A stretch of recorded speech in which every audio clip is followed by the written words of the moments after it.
In the beginning, God created the heaven and the earth.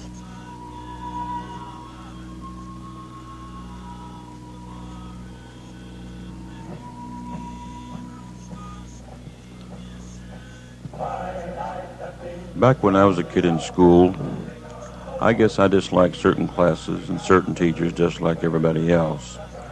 But I think the most important class we had was Bible class. They were important not because they taught us a religion or a belief in a particular church, which they didn't, but because they taught us the simple belief in the existence of a supreme being. They taught us stories of the Old Testament, stories revealed to us through the experiences of people who lived hundreds of years ago, that God was the creator of our great universe and all that is in it. It might be a coincidence, but do you know that during my entire school years, I never saw a hippie, never saw or took part in any riots, never knew of any young teenager hooked on LSD or other narcotics? In fact, we just seemed to be content with getting through school. We enjoyed life in its simplicity, and were pretty good kids. Then one day, someone said that it was not right that the Bible should be taught in schools, and they said that God should not be mentioned and that prayer should not be allowed. So all these things stopped. There were no more Bible classes, no more praying, and no more mention of God in school. But wait, has it something been overlooked?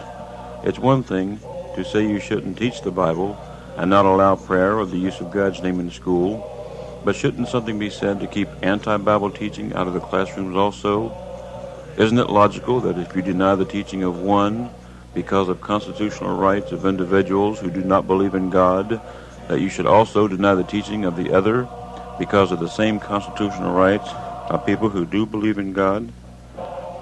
The atheistic teachers of our society now have open house on all our children. They can teach them the entire theory of evolution right in the classroom without any interference or contradiction from the majority of the parents. They can give them exams to see if they learned it well, and then fail them if they didn't. The ones who don't believe in this atheistic teaching must put down false answers on their papers to pass the course.